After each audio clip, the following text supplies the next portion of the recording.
Another day, another moon cycle. Welcome. Exactly. Welcome, friends. Oh, how do we even want to begin this? The Scorpio energy is taking us. Well, it's funny because the one word that I was jotting down before this, I was like, how do I bring all of these pieces in together again without Jade, which is, our resident astrologer? And how do I describe them into one word? And the word that came through was potent. That is honestly so good. Yeah. Yeah. I'm We're going to entering a take that. potent season. I am going to take that with me in all situations in this next season that we're jumping into, because I think it's a good reminder. Like, the energy is potent right now. So, like, wear a seatbelt. Yeah. So essentially, you're probably tuning into this knowing that you need it just as much as we need it. So that's what Correct. we're here to deliver. We're here to deliver it for us and then for you as well. So So, take a that little seatbelt, background. cross it over, click it in. These bags under my eyes are all thanks to the baby I birthed a week ago. So, Which is we're doing things. another, I mean, it's a great, potent still falls underneath that word. Absolutely. Absolutely. So I'm Yes. sure we'll have a podcast on the episode about your birth. So Why not, guys? We conversate about everything. Why not conversate about that? no stone left unturned. So we Exactly. typically love to start these things with some sort of meditation or grounding or dropping in, which Mhm. Kaylin's going to lead us for today. And then I'll just drop us in as our resident astrologist We uh, love it. for the week. I'll drop us into really what's going on in the ethers and the powers that be. And then we'll end with some affirmations and some intentions for this lovely new moon in Scorpio. Yeah. Thank you, everyone. So let's start by coming into just a comfortable position.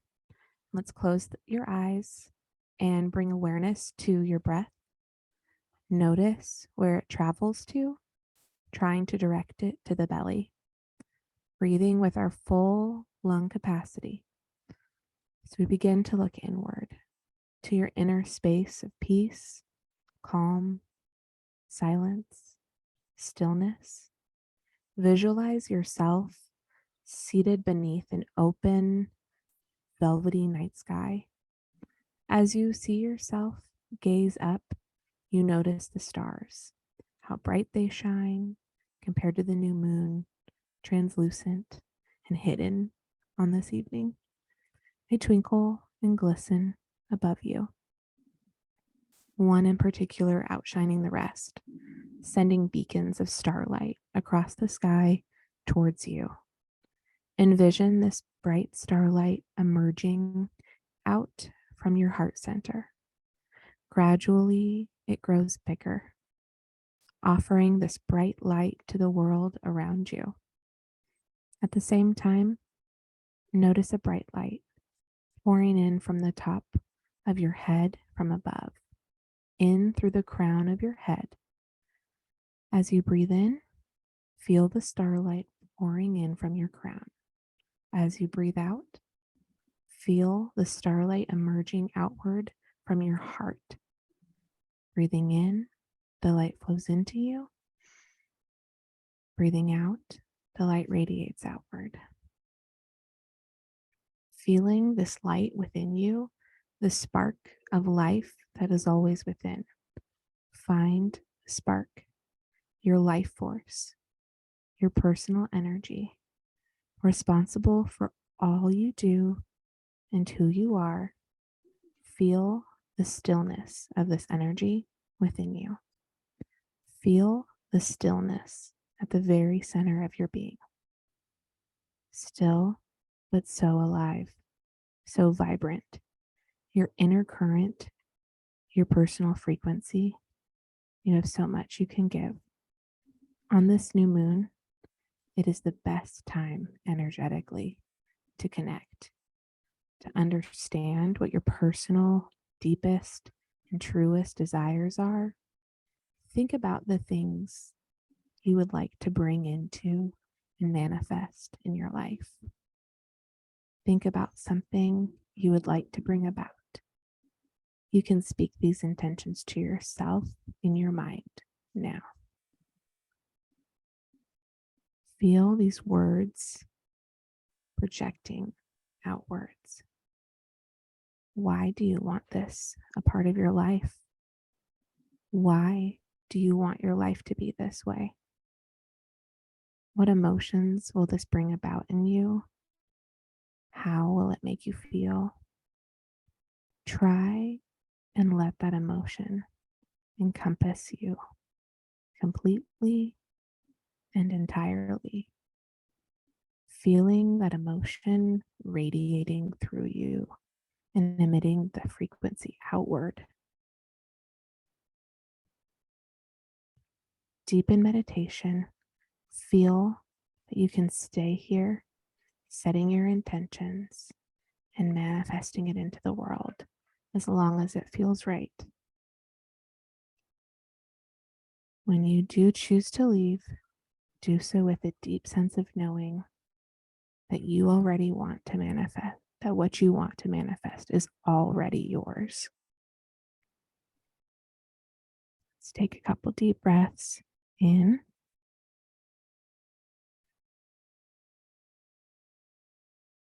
and out. Once more in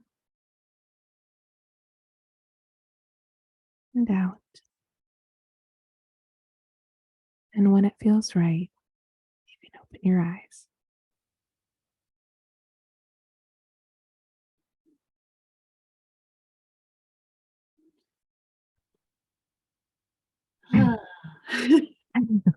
Ah, I'm like, we have to talk about the things called the planets. I know. Can we just sit in that meditative state? And can I just visualize for a second, please? Because that feels really nice. Exactly. That feels a lot better than what we're about to talk about. It's fine. Potent. Exactly. So I think that using that kind of meditation and that groundedness and really kind of getting intentional, and really kind of finding that inner stillness with all that's going on in the cosmos is going to be really what's needed from now. And I hate to say it, till the end of the year. I hope Jade corrects me, and I hope I'm really wrong next time she does this, but I really feel like I'm not. I don't think you're wrong. Yeah. Yeah. No, this is quite the season. So, Yeah, so kind of going through this, when I was thinking about it, so today is, as we're recording it, October 24th. Tomorrow is the start of eclipse season, and it is also that new moon in Scorpio. Both of those start on October 25th. I believe it's at like 3 a.m. Pacific. Don't quote me, but it's Yeah. in that energy. And when we're talking about new moons, it's the day before. So we're in that energy already. And it's the day post. So it's kind of this 3-day, very, very wishy window of those things.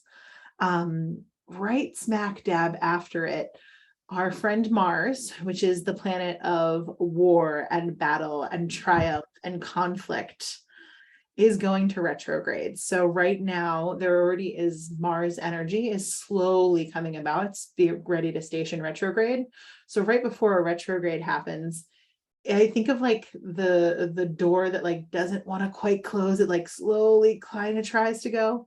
That's Yeah. what Mars's energy is right now, trying to get into its retrograde space on the 30th. So when I look at all three of these things, one of these things alone is potent, but all three of them to come together and they remind me of this initiation phase, Mm-hmm. which is very symbolic of my good friend Scorpio, of this, Jade says, the death, the rebirth, and the transformation sign of the zodiac. Mm-hmm. And don't forget sex. Oh yeah, we forgot. Yeah, pardon me. Sex, death, rebirth, and transformation. So that sign, which in on itself is pretty potent, pretty powerful. And honestly, in my mind, has a lot of bad raps that maybe aren't necessarily true. It's just we don't know how to embrace that dark side. Mm-hmm. People tend to want to see the light and they want to project themselves in a particular way. And Scorpio doesn't really let that happen. They are the raw, the vulnerable, the real, we want to see your bags underneath your eyes. We want to see your mascara running. Like, let's go play sign of the zodiac. Yeah. So when I think of this, I'm kind of tuned into the hero's journey. And in the hero's journey, there is this spot where the hero has to go their own way and they have to try to do their own thing based upon what's right in their moral compass. And I feel like this is the initiation phase of the hero's journey. And I feel like this is what we're entering. We're entering this time where basically everything is lining us up to go to our own way and do our own thing, or at least try. So but what an opportunity though, right? To Correct. start something new, to do something new, to pursue that thing that you've been wanting to pursue, to really launch you in the direction that you need to go in. Like, that's power. And you can't launch from comfort. Nothing would ever happen if we No. stayed comfortable. Like, let's just throw that out there. Absolutely not. But just because it's not comfortable doesn't mean that it's bad. So Correct. So I feel like this is the planet's way, if you will, of making you uncomfortable. So you go do and lean into the thing that you know when you're being called and being pushed to lean into. And when it comes to eclipses, I personally love them. I think it's maybe because I'm an 11/11 Scorpio baby. But I love when it feels like I have allies and assistants and planetary support assisting me in my transformation. It doesn't feel so lonely. And I feel like when we start looking at that, people are like, oh, well, if I'm transforming, I'm kind of doing it in a silo, kind of doing it alone, doing it in my own little space. And I'm like, this is actually, it feels bigger than that. It feels more collective of that, because the energy behind you is harnessing you literally for your for your transformation. I had a hornet. Exactly. No big deal. Speaking of transformation. Correct. It's fine. Speaking of the dark side. So one of the things that's really interesting in this time period is, one of the questions that comes through is, what does winning look like for you if you were in a no-win scenario? And the thing that comes up during this season as well tends to be politics. It tends to be kind of things that are a little bit more charged, and things that where truth is really not existent on either side.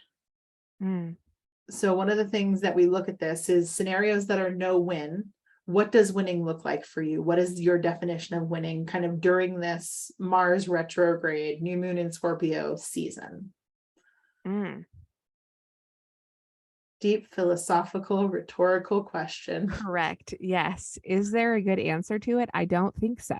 There's not. And I mean, I don't believe so either. You have two things coming against. You have the retrograde, which is known as the wobbly season, I like to call it. Yep. I mean, if you think of Mercury retrograde, it's technology wobble. If you think of Mars retrograde, you think of more systems, structures, entities wobble. And then you have the eclipse season, which is that very dark, shadowy transformation phase. So like this combination of the two of them, I mean, I obviously don't know where it's going no more than anyone else. I just look at the directional roadmap. Fueled by that Scorpio energy, that sex, love, and money. Like, I'm like, where are we going to go from here? Yeah. So my situation. My piece in here was like, okay, what type of advice, type of piece of recommendation, knowing all of these energies and knowing what's going on, can I give and not knowing without now knowing the outcome? So Scorpio goes deep. Mars retrograde deep, again, kind of going back to that potent word.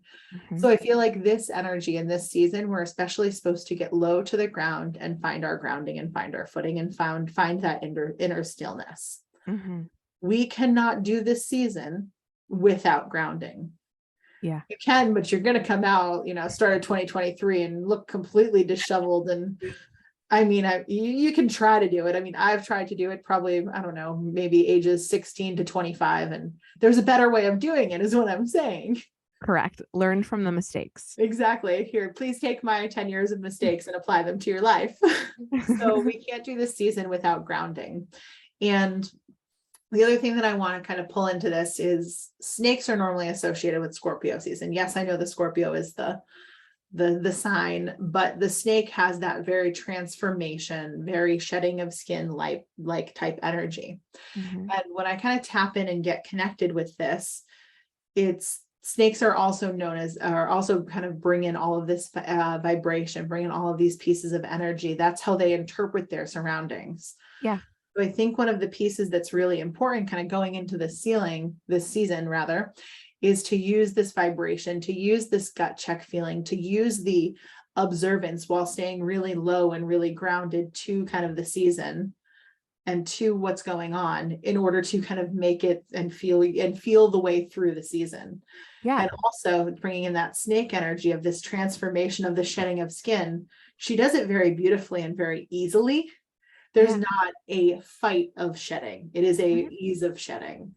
Mhm. So if we can think about those two things and kind of channel her and bring her in, I feel like that would be probably some of the way of more flowing with a Mars retrograde, new moon in Scorpio, eclipse season. That's beautiful. That's beautiful. I love that.